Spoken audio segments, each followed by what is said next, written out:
In 4612 AR, a wandering priest of Brai named Harcourt the Fisher traveled a few safe trade routes near the Gebite edge of the spell-scarred desert. Fleeing a band of gnolls, Harcourt ran deeper into the desert, hoping to lose his pursuers in the maze of canyons that lay beyond. He found a cave system where he stumbled upon an amazing sight, a series of caverns full of gigantic quartz crystals, each of a size and purity the likes no one had ever seen. Harcourt spent several weeks exploring these caves, but when he emerged, almost no time had passed in the outside world. The gnolls were still there, and they captured him. During months of harrowing captivity, Harcourt penned a series of articles dealing the discoveries in those mysterious caves. When he finally escaped, he published his book through the Temple of Brai. Though full of confusing details, contradictions, and muddled facts, Harcourt's text was a compelling enough read that the primary cogs of Brai imported aspects of it into their canon design of logic book to this very day.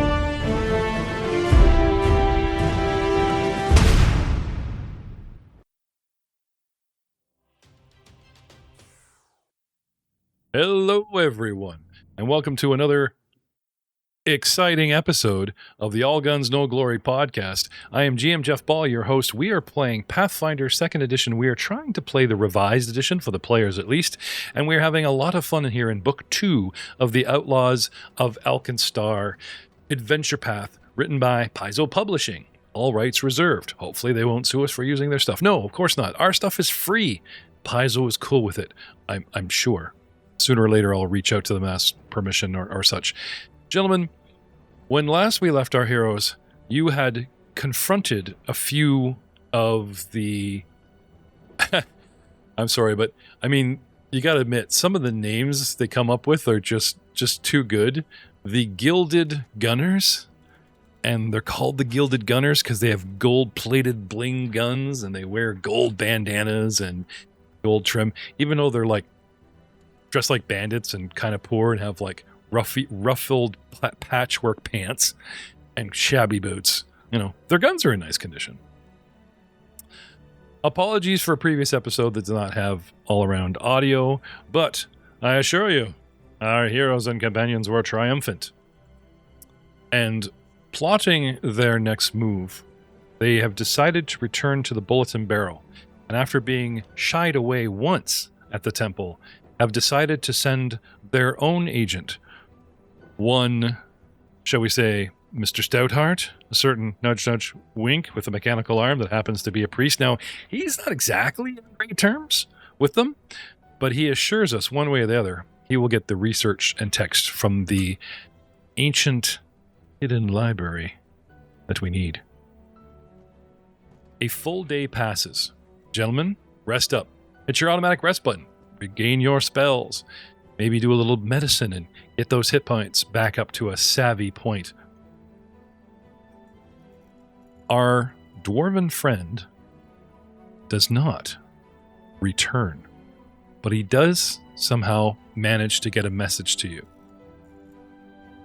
And once again, our stalwart dwarven bartendress / spy master / secret agent of the Countess herself / your handler calls you back into the secret meeting room, but only after assurances that, you know, the walking dog puppet is coolio and on our side.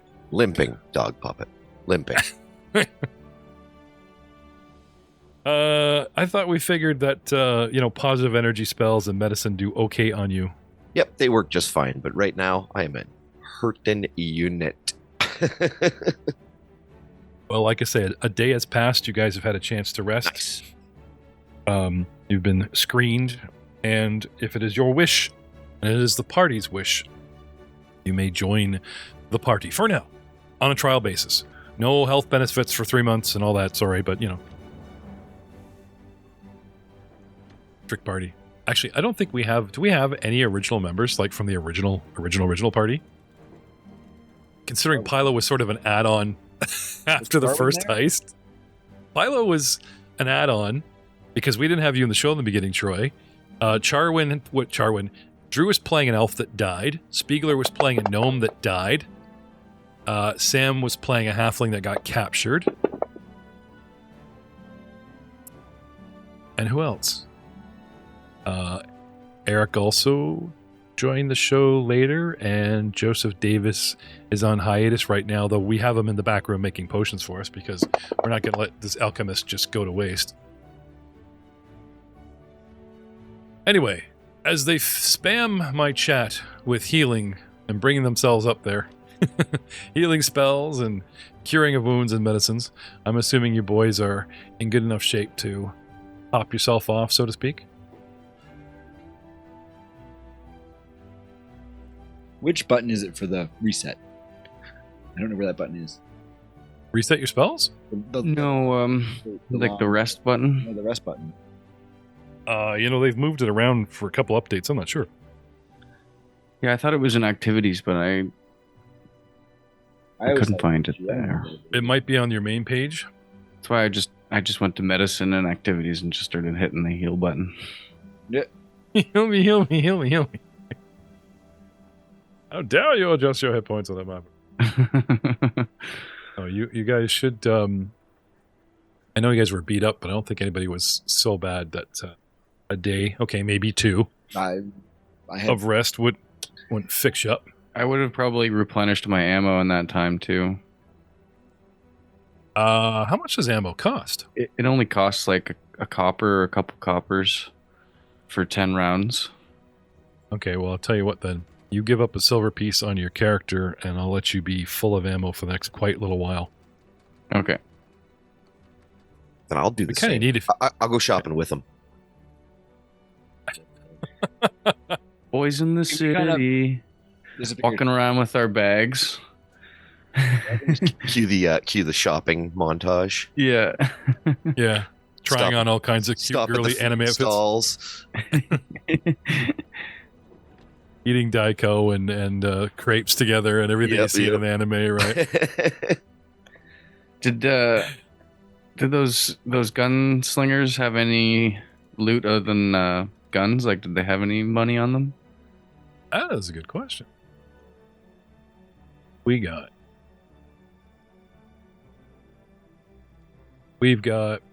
20 rounds of ammo. And considering we went about 10 rounds, I'm going to say they got 10 rounds each. So there's your ammo. No need to spend 3-4 guys with... Yeah, you get like 30 rounds, so there you go. They each have a flintlock pistol. I don't know if you guys care to scrap those or sell them. They each have a dagger, and they were each wearing a chain shirt underneath their tunics. A little bit of, under armor. They also carry a black powder horn. Because they're flintlocks, they have the actual black powder in the horn.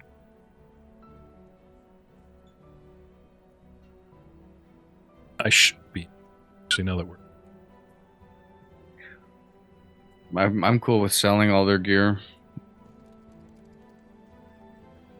I was going to say, I should be able to call up a party sheet.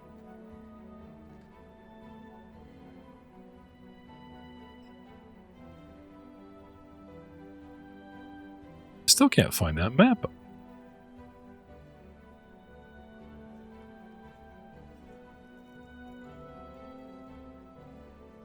Oh, second kiss. You guys were in the streets. The mean streets of AlkenStar. Yeah, it's Smiteworks, Battle Maps, Streets. There we go. There we go.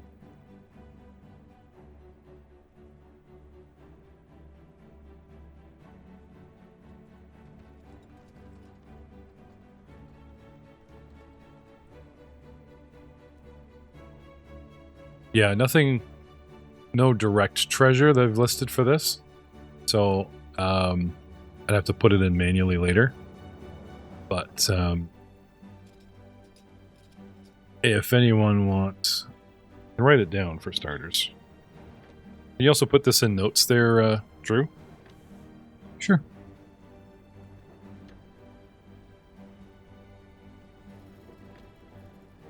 Each.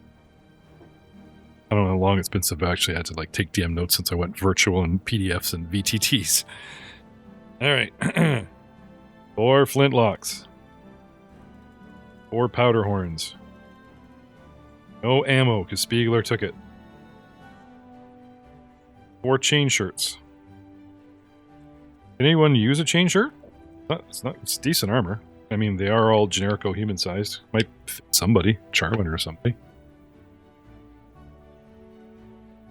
Is anyone interested in armor? Well, I guess you're a druid. You can't really use metal armor, can you?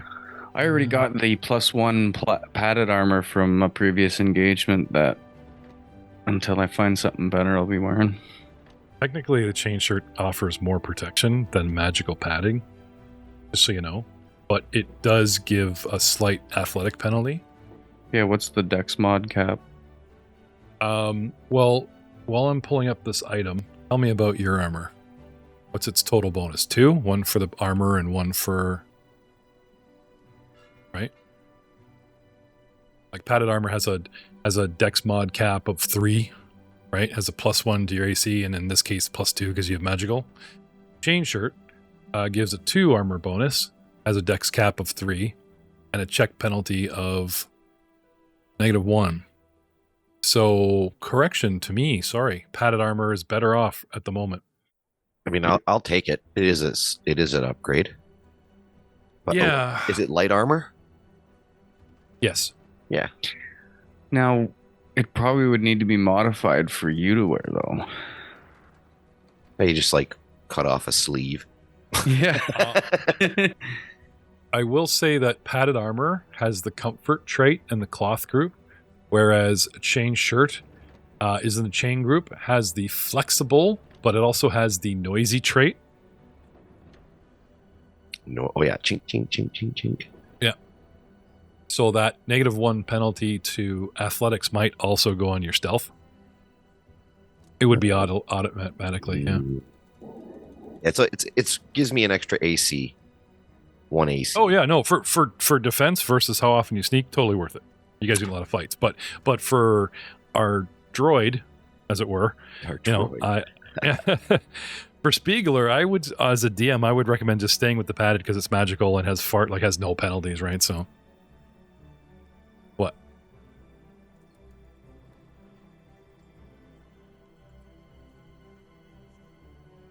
That's me.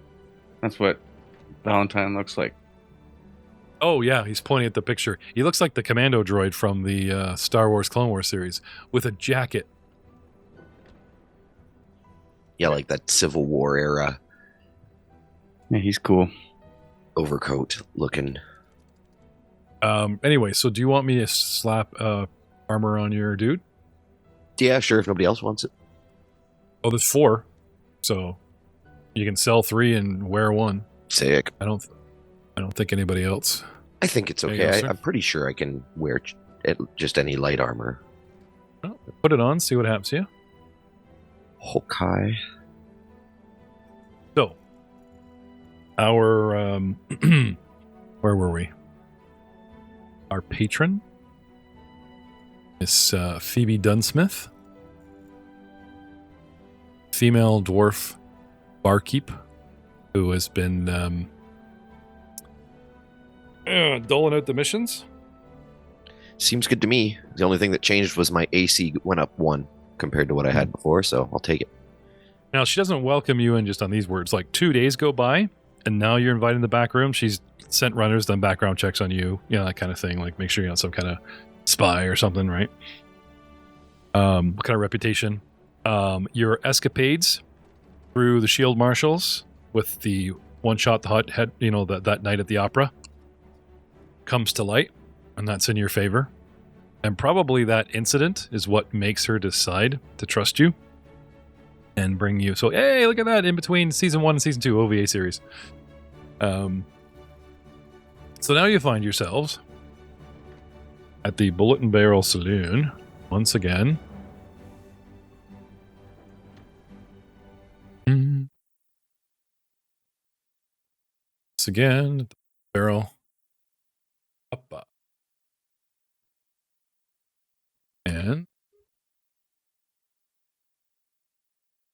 in the secret room. So she's got rooms for like meetings and stuff, and then one of them has a secret door in the back of it that leads a series of other secret rooms. So speak. Midst of this. In the midst of this we stand.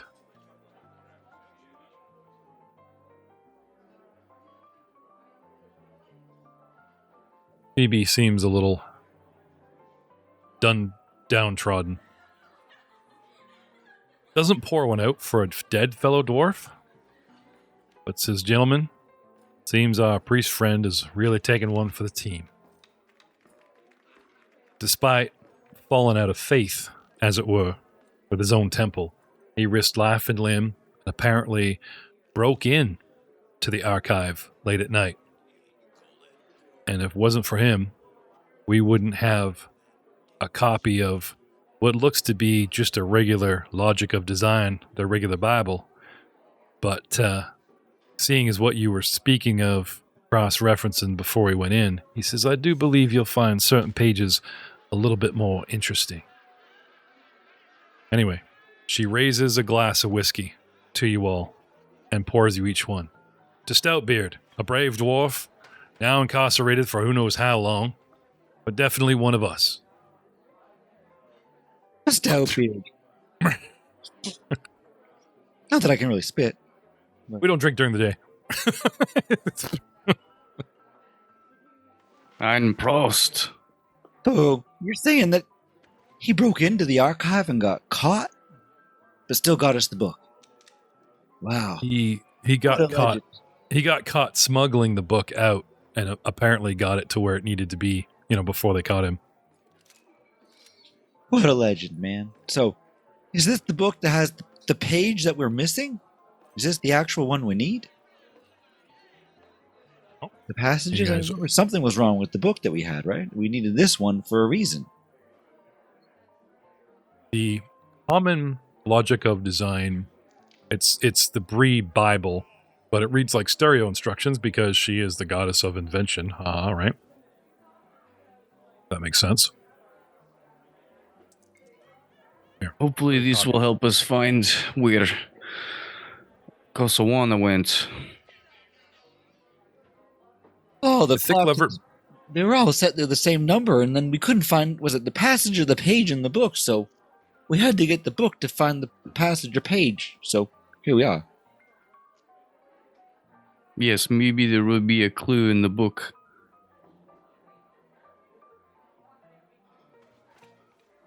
All right. Well, my problem is I don't remember which page it was. So hopefully somebody has that information for us, because I don't read anyways. Jarwin? I think it was 227. Hello, Creepy's friend. You may seem old to the eye, but I can tell there is much intelligence behind those. Oh, you. Oh, charmer. Turning to Chapter 2, The Apprenticeship of Bronze. Second chapter, second ledger, Holy Places. And under the second chapter, second ledger, point 7, paragraph 7, it states, in this copy, but not in any other you've seen. Philo, can you read? No, man, you have to read it for me. I'm not gonna lie, man. The brightness in my eyes is just my personality. It ain't coming from the brains behind them, I tell you that. Okay, Phoebe, you read this. Matter the GM ain't good enough for you? Fine. Storm and thunderbolt outside your window, by the way, but sure. She says, at the eastern end of Tentacle Canyon in the Spell-Scarred Desert. That's a ways off. Mighty dangerous place, too. 180 miles from Cloud Reaver Keep on the bearing of north 95 degrees east is a spherical geode of amethyst exactly 10 feet in diameter. Its shape is so perfect that it is doubtless deific in nature, as in made by the gods. Even time itself seems to bend around this flawless gem, this cradle of quartz. That's the title of the second book. Like light reflecting off just a single facet of a cut gem in a box of blackest silk, Rye reveals an aspect of her perfect design in the depths of even the most torturous wastelands. This must be a holy place. You guys remember about the intricacies and worth of quartz in this town? All right, guys. All semi-precious gems double down as certain alchemy components, expansions, and such.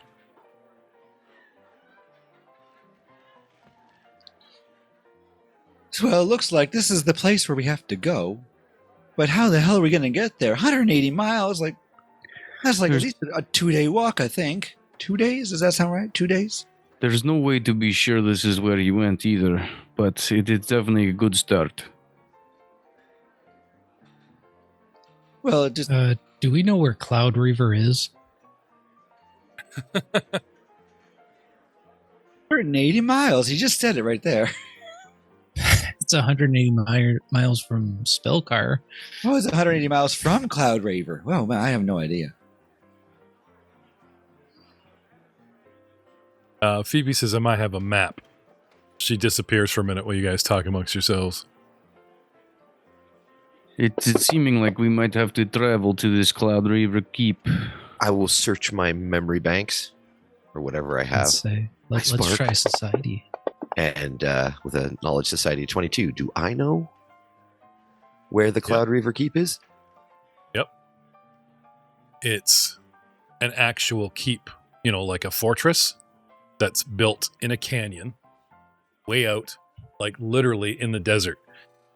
The only way, you could walk out there or take some wagon train, but it would be suicide. The best way, and probably the only way to get out there, would be by airship. So I will relay that to the party. And then Note on the map. Sorry, go ahead. And then shift nervously side to side and be like, I have never been on one of those. The thought of this gives me a little bit of anxiety. Near the center of the map, here is AlkenStar City, perched on the Ustalof River.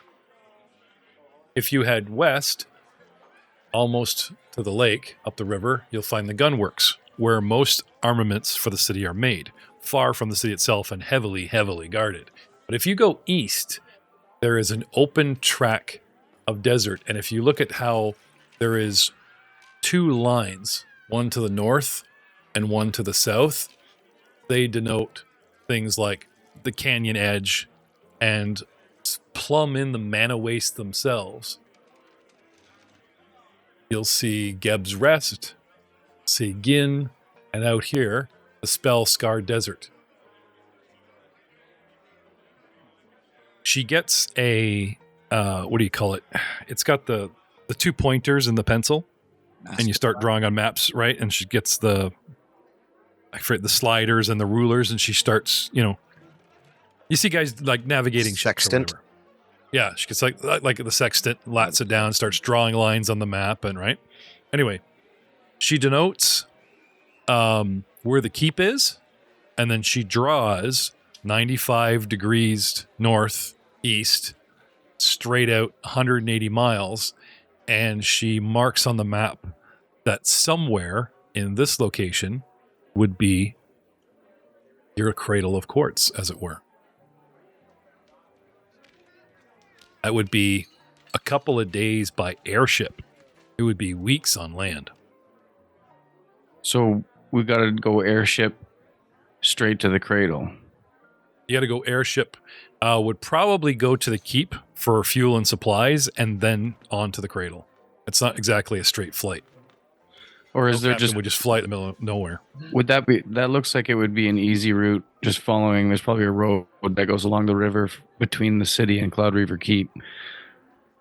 I'm guessing The trade Yeah. routes actually go north and go like wind around. Like a straight shot is through the desert. Yeah. So like I said, you got to go by air.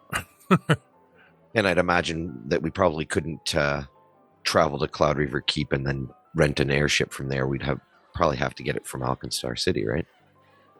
Yes. Does anybody So- know anybody who owns an airship? I'm guessing Phoebe will have a contact. Oh, I had a buddy take an airship once. It was amazing. Jumped off of it. I don't know where he went. Jumped off an air. How high was it? I don't know. He had like a rope or something, and Yeah, he but- took my money. He's putting it in a bank, I'm sure. Oh, well, at least he put it in a safe place. Right?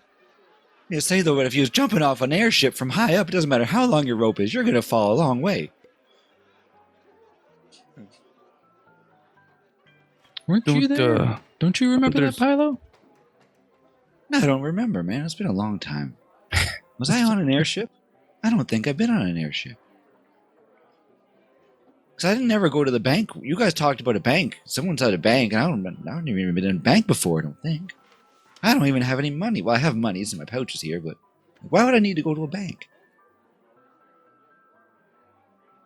You bring up a lot of good questions. There's never any answers, though, man. I don't know. Maybe I'm in the wrong job. Maybe I should be like one of those guys who just thinks of stuff. Well, You're good if you're with- looking for an airship, gentlemen, I suggest you head over to Pilot Square and try to find a pilot willing to transport them into the heart of the Spellscar. That isn't going to be an easy feat in itself. We got Charge the Wind with us here. This guy can ride a bull like the devil. He can convince a pilot to let them fly. While Sure. you're gone, I'll look into this gang, these gilded gunners, and while you're out there retrieving Casawana, as you said he left on a mechanical cat, he flew off, and if all the clues he left in his workshop point to this place, it's probably where he's gone. If you're lucky enough to retrieve him. In the meantime, I'll figure out where our gilded friends are, and the man with the purse strings, Mugland, I bet won't be far. In the meantime, Kawasana's safety is paramount. As long as he's missing, the formula for the Pionite is not safe. Now, do you want Casawana brought back alive or not quite living anymore? Alive. And if you bring him back dead, that's fine, but not by your hand. Well, what about my other friends? If I don't kill him, is that okay? Alive. Since when did we Alive. become a I can band see of the look on your assassins, face. gentlemen? I'm sorry. Your look on your face says alive. I'll just go with alive. She said his safety is paramount. That means we must keep him safe. That is our prime objective. Yeah, but if he doesn't want to keep us safe, what do we do? That's what I'm saying. Like, I got to think about me here. Pilo. You can keep those thoughts inside your skull, okay? I understand, Pilo, that Gataby was a handful to convince to come with you, let alone get him safely here, but I think Karasana was happy enough in his workshop and only escaped by the skin of his teeth out of sheer luck and preparation. Someone like that, I don't think he would survive long out in the desert. He might be happy for an armed escort home and protection that we can provide him. We must keep him. We do not want Mugland or Loveless to detect his presence when we bring him back, yes? Yeah, this all makes sense. Okay. All right. Now, if the Gilded Gunners already have Kawaswana's formula, it's only a matter of time before they decode his notes and manage to brew up a batch of Pyronite for themselves. Could be months, could be weeks.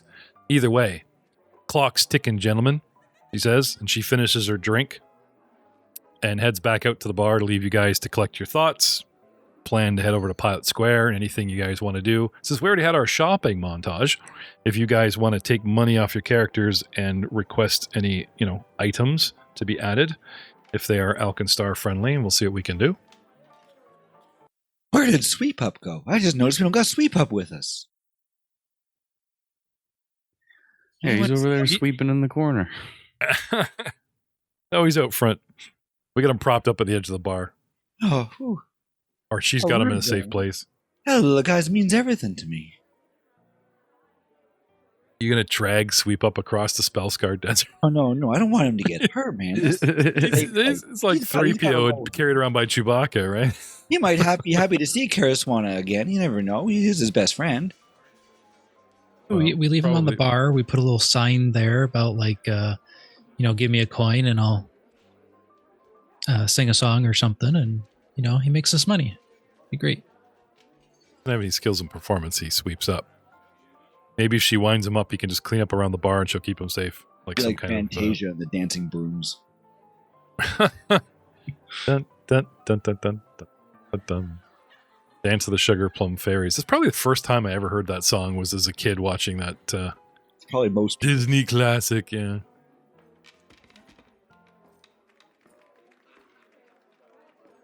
So,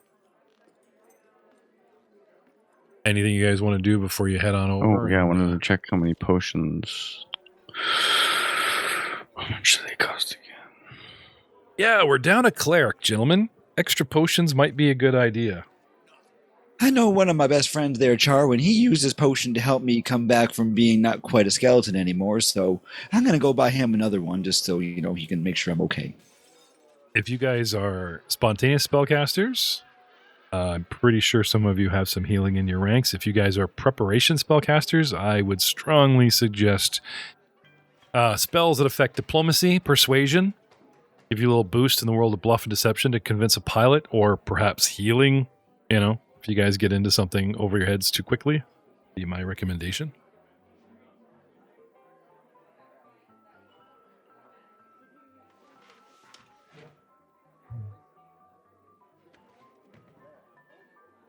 Getting back to city.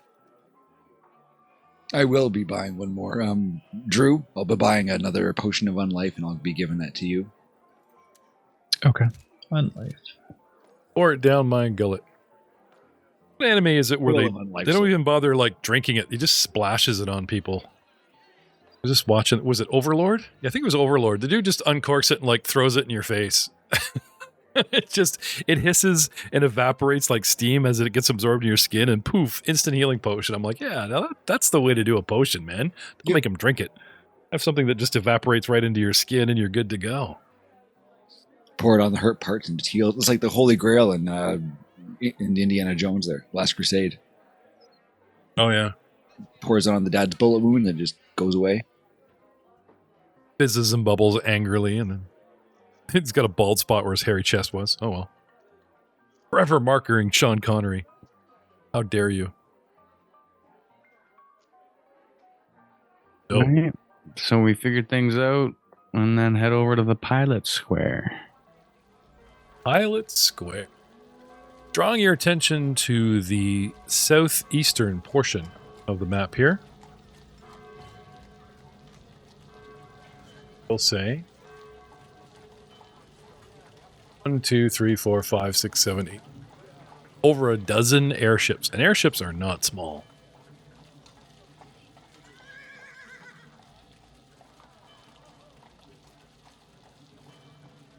Traveling to the Cradle of Quartz by land, you have learned, is a quick way to meet a grisly end.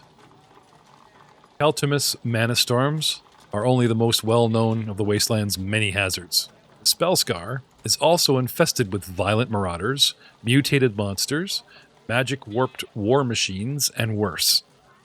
Besides, The land journey from AlkenStar to the cradle, of course, would take 3 weeks at minimum. This is why Dunsmith had urged you guys to make haste and fly there. 3 weeks one way? Yeah. But you could probably fly there in a couple days.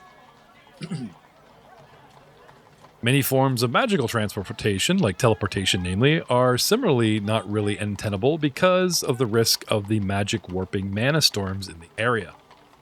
The only viable option is the mechanical means of traveling by air. Enter AlkenStar's famous airship industry. Finding an airship here in Pilot Square isn't that difficult, gentlemen.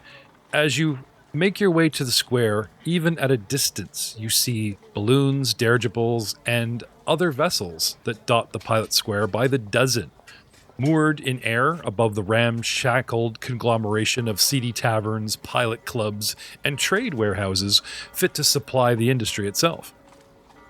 Aircraft you see depart from AlkenStar daily, most bound for the gunworks, west, or Cloud Reaver Keep, which is, where we want to go.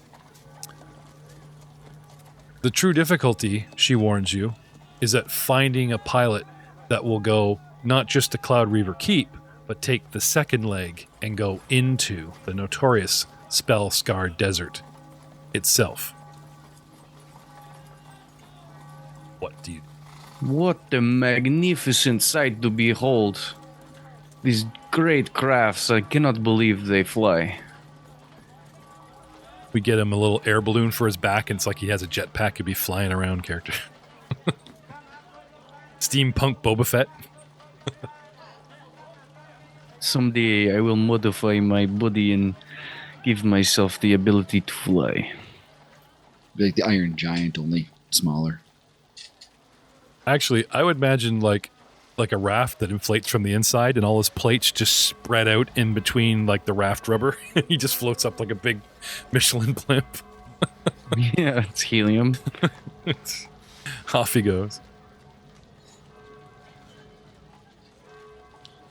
Before we left, who was the person? What was the name of the lady, the house we were at beforehand? Her name was. House. We were just talking to the person who told us to come to the pilot. E.B. Dunsmith? That's right. I'd like to leave her my spittoon because if they were spitting on the floor and everything, I'm just going to leave my spittoon there for them. Be like, I forgot I bought this for you, and then join my friends. Okay. It's got a spittoon in my inventory. I got to get rid of it. So who do we spot on the tarmac that we think is a pilot?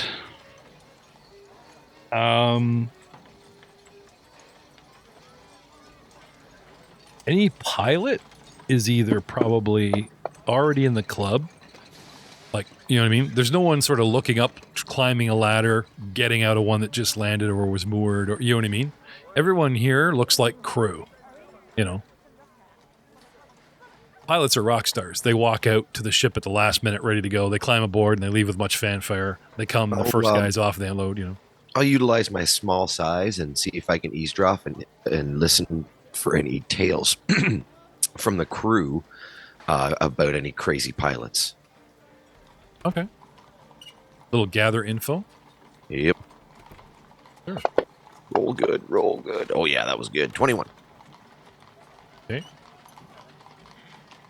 Next time in the tower, please. Oh, Next time in the tower, please. No, that's fine.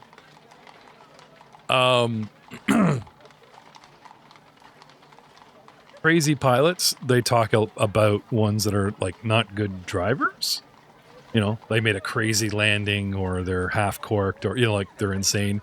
Not sure if they're like crazy enough to go out there, but you pick up a couple of names. But again, after sweeping the tarmac visually, trying to spot anyone obviously a pilot, and our little dog boy wandering around, runs up, stiff, listen, stiff, this one. You guys just heading across. There is, like I said, there's like a bunch of warehouses that probably fill supplies. There are taverns that are just nearby, and then there's an actual pilot's club.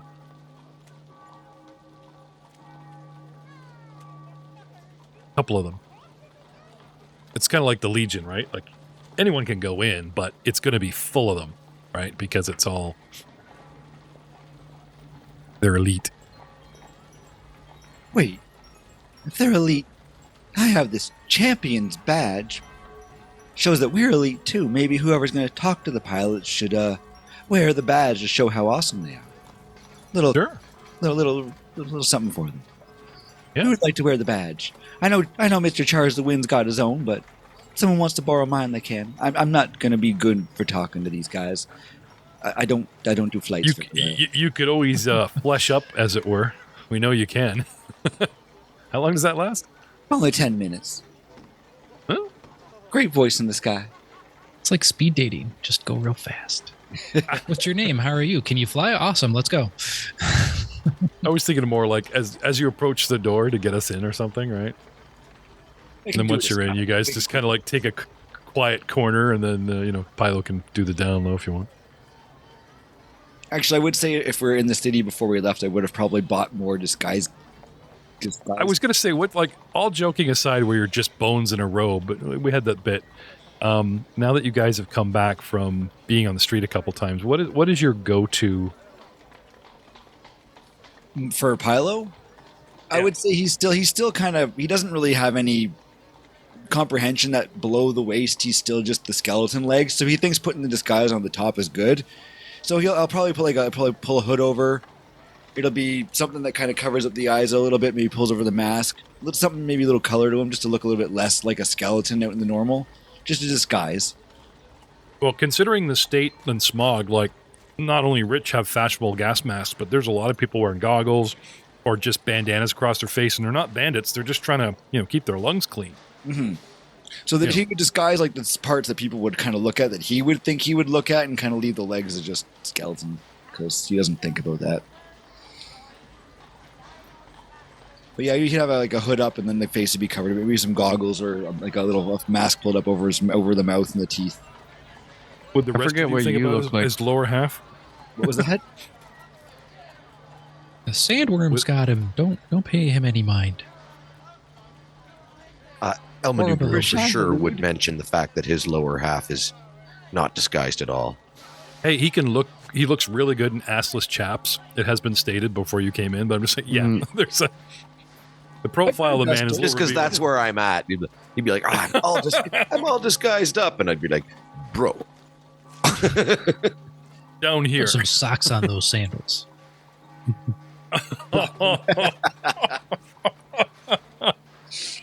I'm trying to blend in, not stand out. Yeah. Have you ever heard of pants? Have you ever heard What of is Crocs? this word you speak of? I feel confining against my bones here, man. Don't talk about pants to me. Wear a skirt or something. That'd be better. Sure.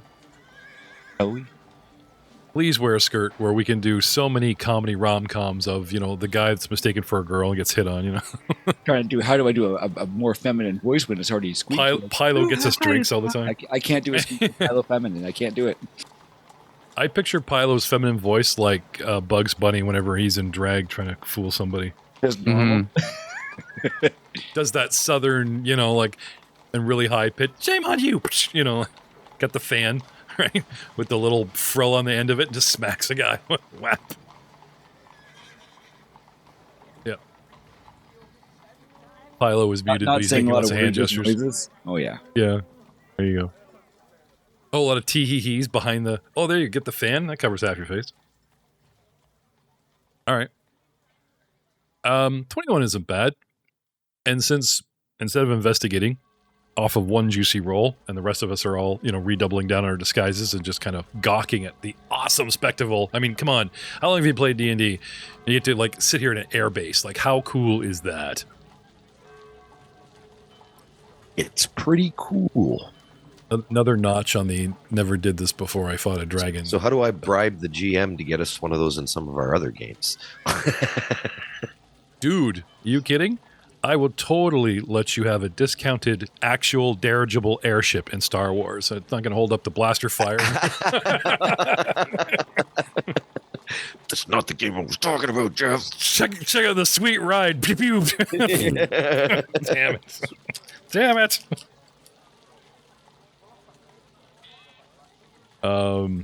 Anyway, Where were we? Yeah, Pilot's Club. That's where you want to go. Pilot doesn't have a bad idea, just to you know. You want to wear the badge on the outside and stand out, or do you want to whip it out just in case you want to look important?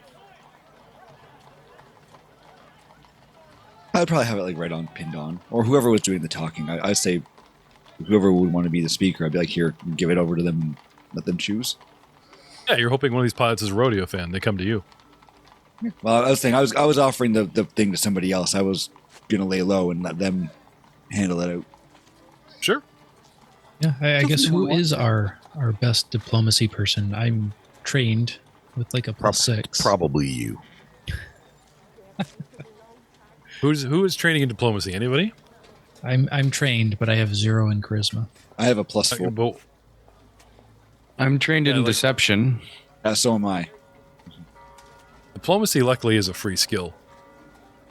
So is deception, right? Like, you train in it, you get good at it, and there are some things you can't do without training, but just meeting and greeting and schmoozing, they are open skills like athletics and stuff where you don't have to be trained. You just do your best, you know? So let's hear it, boys. Who's got the big diplomacy number? What do you got? +2. +4. +6. Okay. Plus nothing. You get what you get. You just ask direct questions at gunpoint. I'm neither intimidating nor being diplomacy. I could pull the trigger after you answer my question, or... Yeah, okay. All right, Sharwin. I'm sort of shoot first, ask questions later. I can intimidate. That's what I got skills in. So I mean, when diplomacy fails, I got your back. There you go. Say hello to my little friend.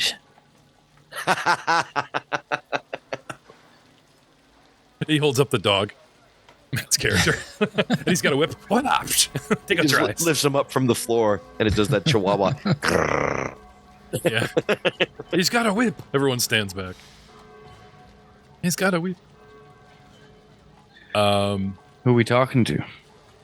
I think the first guy at the club. We gotta get in first. No, you guys are still at the tarmac. I'm still waiting for you guys going. We could pick a place.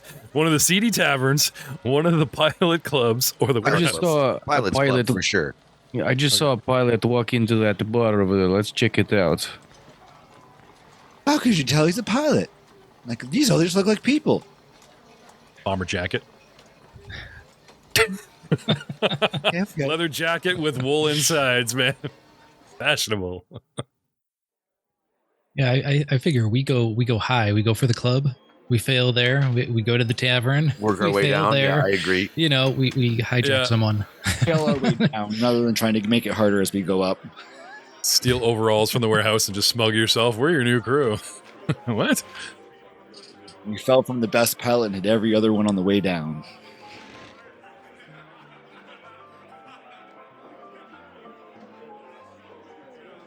All right.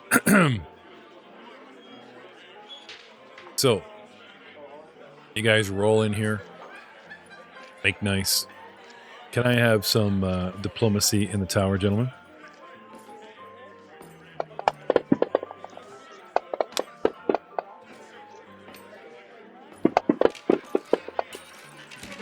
Even those who roll low catch the interest. I mean, pilots need cargo, whether it's people or their next whatever, and a lot of them, you know, whether they're full or not, half of them would be empty, looking for their next job.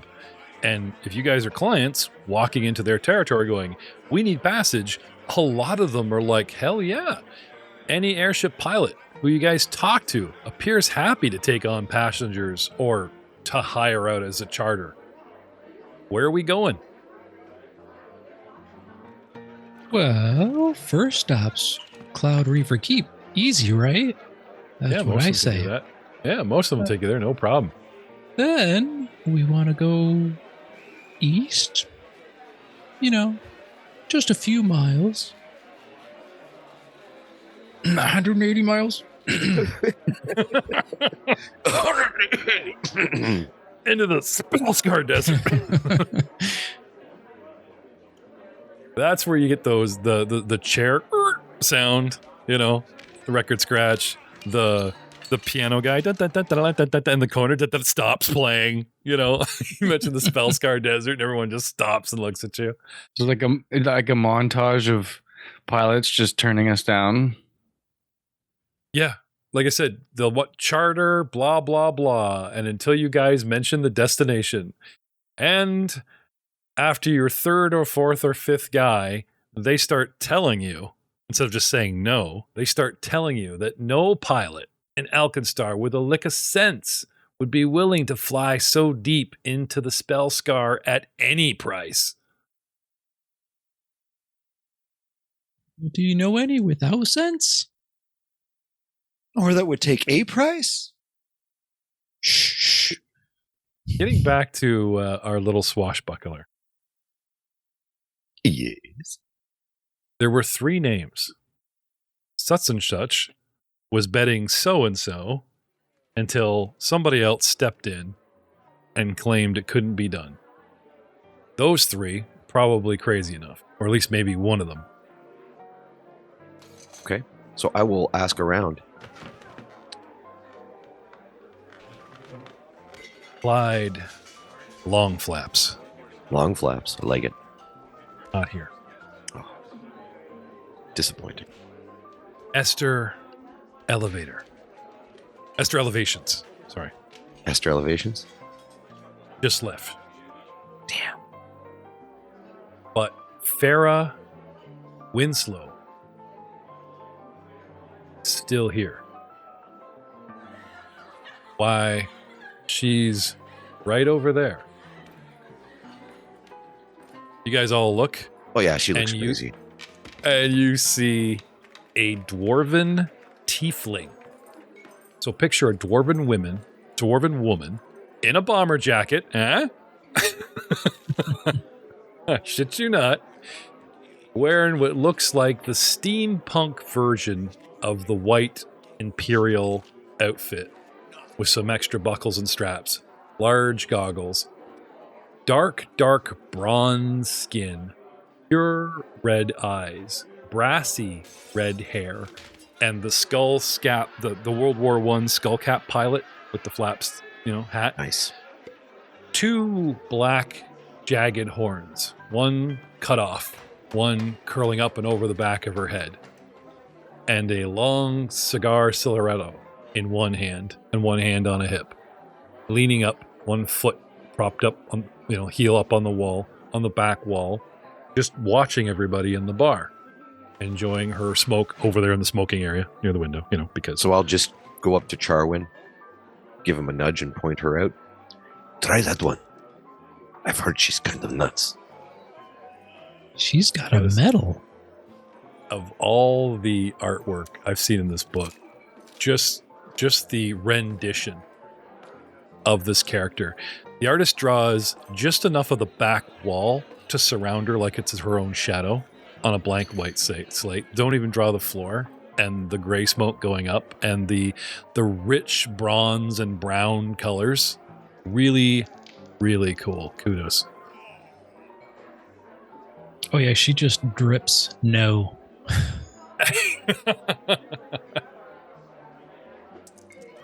Farah Winslow. Phera. Farah Winslow. WyndslOw. Type that name into Paizo Outlaws of AlkenStar. Do an image search right now. Stop the audio. We'll wait. Hopefully you're not driving. Yeah, you've got to see this picture. It is freaking cool.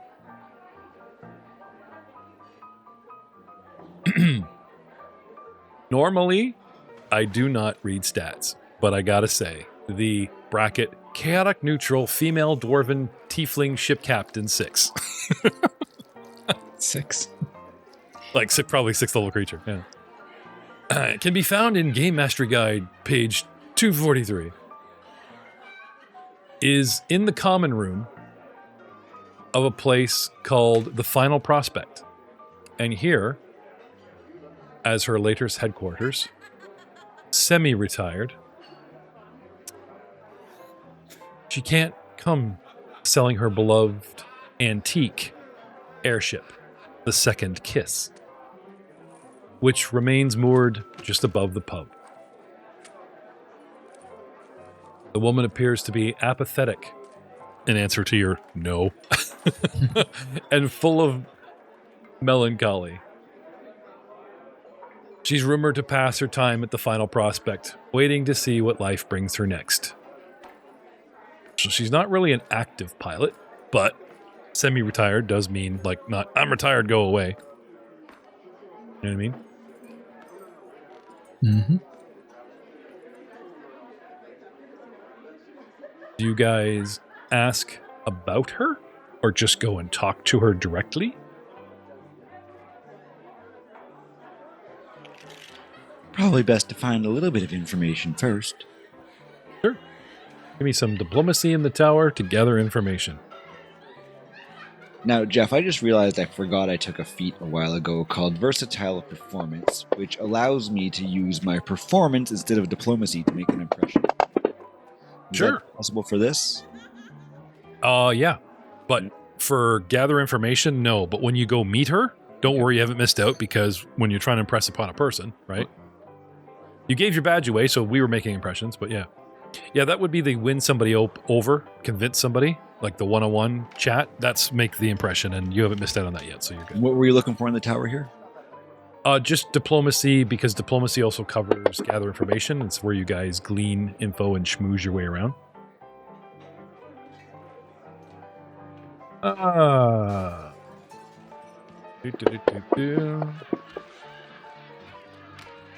I mention I've reset hero points?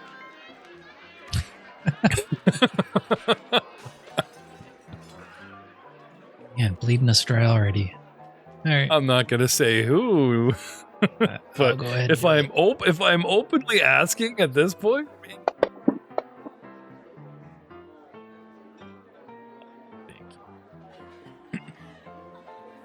those who succeed at a 19 diplomacy check to gather information learn that Winslow's last trip into the Spellscar Desert, she's gone there before, was disastrous, with several passengers and crew lost in a strange accident that Winslow refuses to discuss. She was a changed woman upon her return, and she took to spending more time here in the pub than in the air. Some of these pilots are telling you that she's lost her nerve. She conceals her cowardice behind braggadocio that drives away most would-be customers.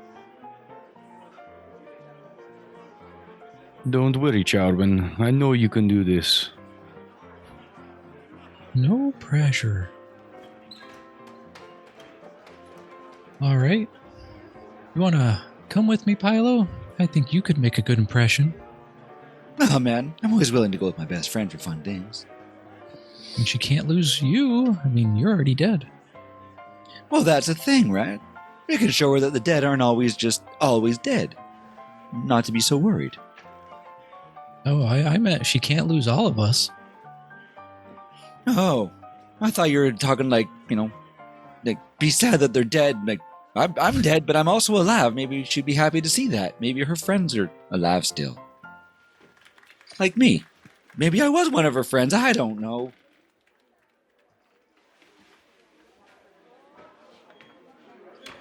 Okay. That would be funny. Pilo, you son of a bitch. Pilo, is that you? You look like shit. That would be funny. What if you were a passenger? Oh my god, he's come to haunt me. Be gone, foul spirit. Let's turn into a pile of stuff in a great junkyard. Who knows? Okay. We'll go up to her. Okay. So, I've heard you've gone on some adventures with your piloting skills, and I think we could be in need of your services. And we're adventurers, so we can, take a licking. You don't have to worry about us. I don't really have a tongue, but I'll definitely help you, fight things off. Is that what you're trying to say? What are you talking about? You talked about licking. I don't even have a tongue. So I'm just trying to follow with your stream of consciousness here, man. I'm just talking. And what would you know about my glory? Oh, we've just heard the minor rumors that you've been to the Spellcar Desert before. Somewhere we're interested in. Her eyes immediately narrow at the mention. We did find out that last time she was there it was a disaster and something she doesn't want to talk about. Oh, well.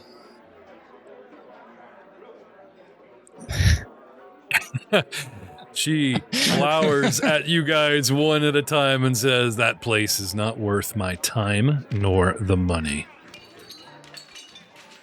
Well, how about if we told you that it's worth maybe a lot more than that to some people whose, whole livelihoods depend on it? More than just money or time.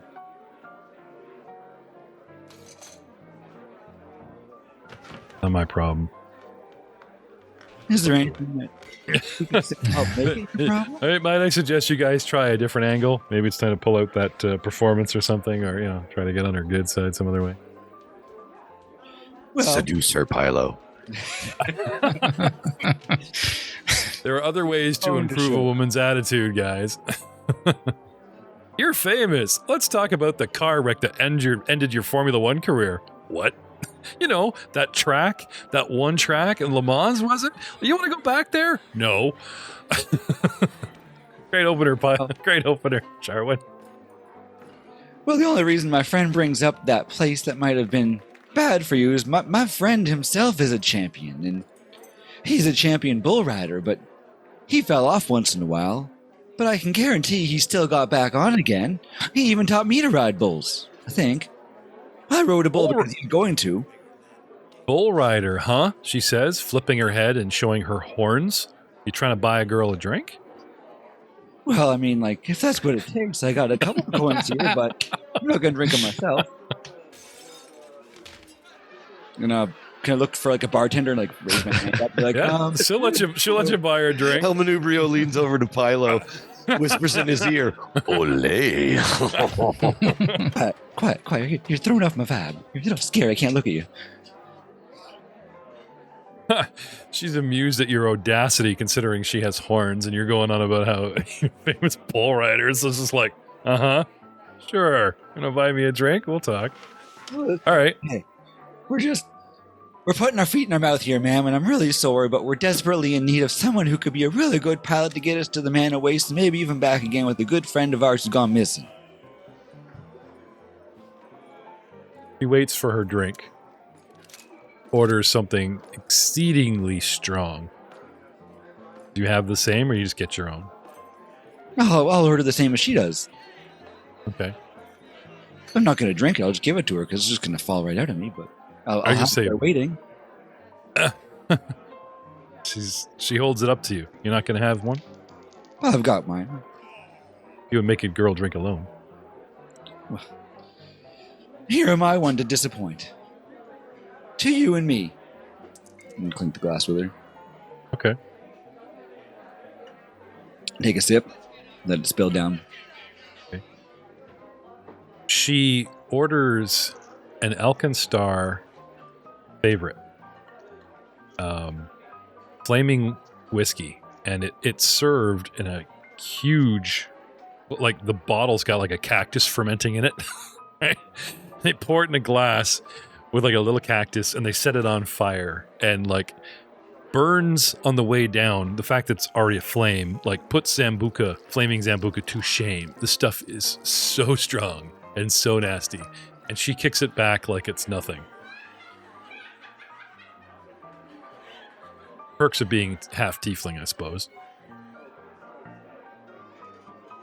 And then she starts chewing on the cactus, and one by one they start appearing between her teeth. As she doesn't spit them out, but sort of, somebody works a cherry pit out and then just takes the pit out of their mouth, but they're still chewing on the cherry. Right? So she's just sort of chewing this cactus, and the needles start coming up the sides, and she just plucks them with her offhand, puts them in her ashtray one by one while she's listening to Pilo grovel. Damn, she's hardcore. I'd probably try to do the same thing as her with the drink because I'd be mocking her and she didn't want to drink alone, but It's not going to. Look at Matt's face. I think Manbrio's in love. Tails wagging.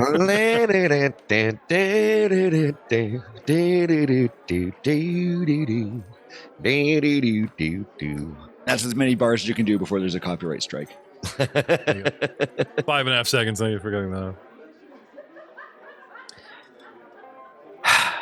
She's beautiful. Please, A little too much. allow me to have this dance.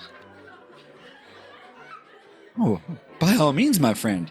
A little too much skin for me, but you can have all your fun. She slowly looks down at the floor where there's this happy wagging tail carrying a whip and all the lacquered put-togetherness, which is Mambrio. And an eyebrow slowly, but most curiously, does raise under her broken horn, looking at you, and tilts her head like, what the? My name is Puss. Look at me, and then think about it. This is my new friend El Manubrio. Little freaky looking, but he's a really good guy. And would you like to say hi to him? My lady, I am enchanted. And I do a little, like, bow. Okay.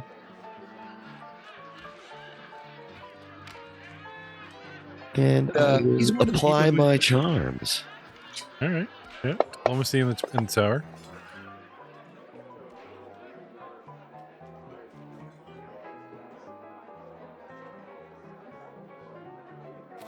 Basically, what my friends here are saying is we are looking for a pilot who has the utmost skill, one who stands obvious miles above the rest of the pilots in the room.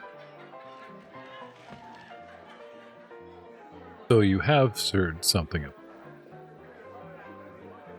Says flat. Not sure if that's a lead in to tell her more or a warning that you should stop talking about it. Not sure. Okay. Perception? Perception?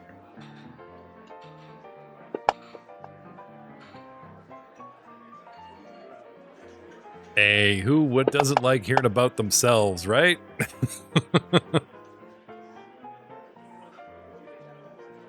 We have heard tales of your bravado.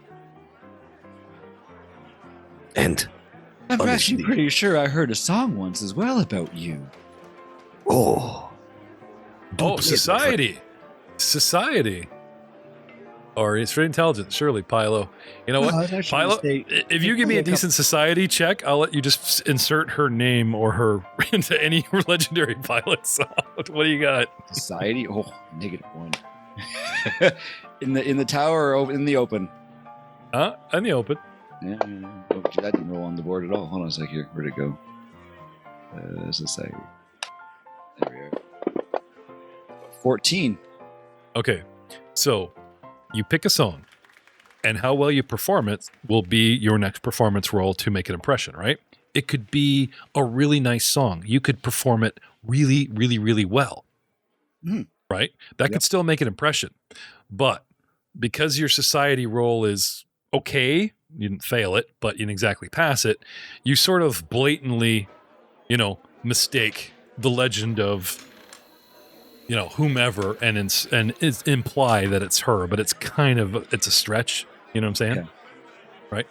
But if you play your cards right, she might be amused. Let's hear it. It's time to make an impression with your performance check, as we promised. In the tower open again. Oh, open. That is 15. Nope, didn't roll. Did it show or no? Did it? 27. 27. There we go. 27. So Pilo starts playing his song. With the old sticks out and on the rib cage. And her name was again. Could you show me her? I lost her card there. Oh my God, you were your own instrument? Oh yeah.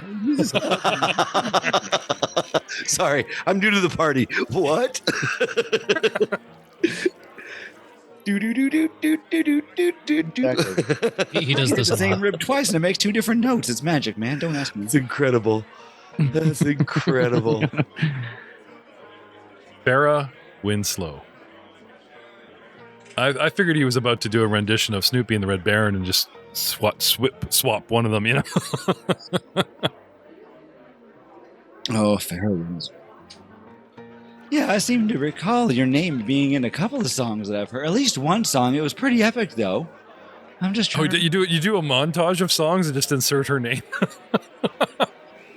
Do you? I just do one. Dude. I probably just do one. Well, I don't have her name. 27. Don't ruin it by overthinking this, Troy. Like, you're doing good, buddy. No, just one. Just one song I'd insert her name into. Okay. She listens to the song, and at first she seems confused, like, there's no way you honestly think that's me. Pilo starts leaning right into it, and then she seems a little flat-faced, like, but she's riveted on him, like, just eyes boring right into him, his every movement, you know, his every gesture, his song, everything, and her attention. She's flying on her airship.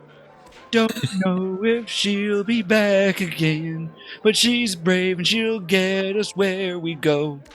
Her crew will survive, we all know so. Something like that. Leaving on a jet plane, don't know if she'll be back again, considering of her last terrible mission. It's a little close to home, but You know. for whatever miraculous reason, look, kind of on the nose, yeah.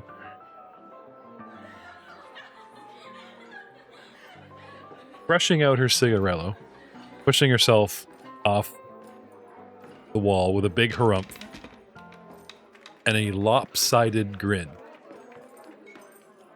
She says, huh, with a sort of amused grumph. But a faint twinkle is obviously now in her eye, gentlemen. All right, she says, you got yourself a ship. But there's one catch. I won't fly without a full ship. You say we're going by way of the reef, was it Kelder, the keep? That sounds about right. Right. I need you to fill the rest of the seats on the second kiss with passengers. Then I'll fly you wherever you want to go. And we'll see you all next time. How many seats are we talking here?